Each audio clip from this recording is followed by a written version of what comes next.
All right, good morning, everyone. My name is Tavi. I'm 15 years old, and recently I've been looking a ton into nanotech. Before I get started, I want to thank you guys so much for reaching out and watching what I've been working on the past few months. So over these past few months, I've been diving really deep into the world of nanotech. I've looked into smart pills and drug delivery, but over the past few months, I've been looking into graphene quantum dots and their applications in paper-based analytical devices. I know it may sound a little bit confusing, but I'll explain in a bit. Now, the other day, I was scrolling on Netflix. I wanted to binge watch a few different shows, but I couldn't find anything. So I did what any normal 15-year-old would do, and I go to the kids section. So I decided to watch Despicable Me. Now, this is a goated movie. Can't tell me if you've ever seen Despicable Me. All right, we've got a really cultured audience right here. Now, for those of you who don't know, this is Gru. He is a character in Despicable Me. He's a scientist, he makes a ton of different machines, and he has something known as minions. Now, one of Gru's really cool inventions is the shrink ray. Now, the shrink ray is this device, and if it was pointed at you, you would shrink into something really, really, really small. For example, let's look at Stuart. This is Stuart, a minion, but if Stuart was hit by the shrink ray, he would turn into Stuart 2.0. Now, Stuart 2.0 is really small, and he has all these different types of properties. If we harness these properties, he can practically go anywhere and do anything. Now, let's say that Stuart 2.0 is pretty tired of being really tiny, so he wants to go sneak into Gru's room and grab the shrink ray. Now, if he wants to grab the shrink ray, 1, he's a lot smaller. 2, let's say he can hear a lot better. But 3, he can't see that much. Now, I like to call this as a cycle of change. It's essentially a really big ripple effect. Now, if we look at his size, we know his 3 main properties. So he can't see very well, he can hear a lot better, and he's really small. So he can hear if anybody's in the room, and he can sneak through the room and grab the shrink ray. Now, his outcome. He can become a lot bigger now. This is exactly what happens in the world of nanotechnology and on the nano scale. Essentially, everything becomes a lot smaller. We have all these new properties, and we end up with new particles, known as graphene quantum dots. They're essentially these artificial nanoscale crystals that will transport electrons, and they emit a lot of light based on UV rays. Now, because they're so small, I mean, on the screen, they look pretty big, but they're actually 3 to 20 nanometers in size. To put this into perspective, we have 7.9 billion people on our planet today. If every single person was 1 nanometer big, we would all fit into one car. The entire world in one car. Oh, did I mention it's a Hot Wheels car? Or for example, look at your hair. Take one strand of hair. That is 50,000 to 100,000 nanometers in size. And this is 3 to 20 nanometers. Now when everything becomes really small, something known as quantum effects come into play.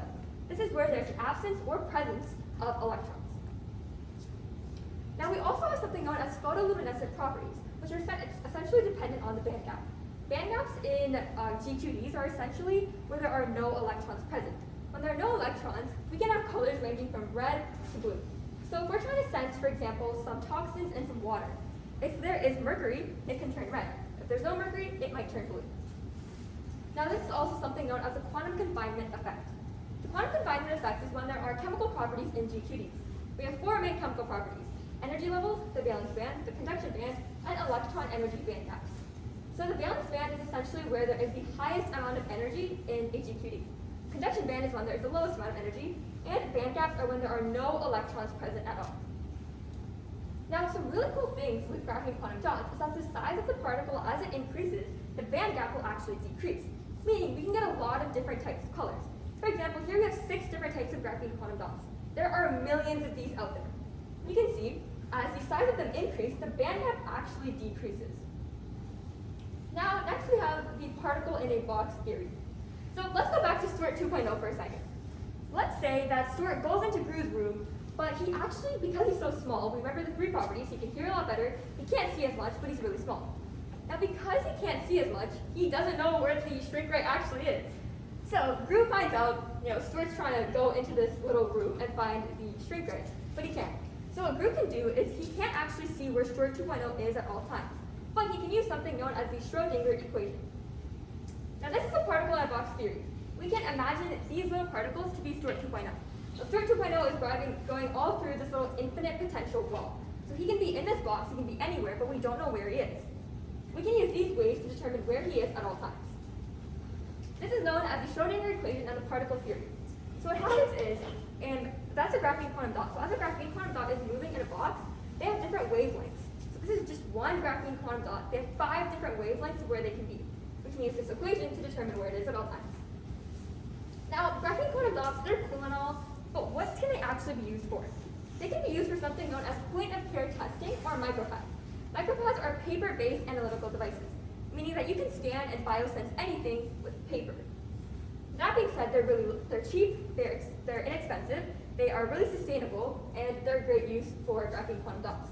So we have something known as a paper substrate, and you put any type of sample onto the paper substrate. For example, there's water, but you can actually take a sample of your blood and determine the dopamine levels within 5 minutes. Next, you have the micropad, and what will happen is you take your phone, you have like an LED light on your phone, and you can actually scan what's on the mPAD, and then you'll be able to tell all the graphene quantum dots going back to the photoluminescent properties. And then with one app, you'll be able, within 5 minutes, to know what's going on in your body. There's also something known as an additional dark chamber. And the problem is, a lot of GQDs can get excited by a lot of different lights around. For example, if we were to have a GQD on the floor right now, there's light here, light there, light there. But if we put it into a dark chamber, at 365 nanometers, they'll be excited by light. Then at 460 nanometers, you'll be able to get it onto your phone in no time. Now, when you think about nanotech, just know GQDs can go anywhere and they can do anything. Thank you.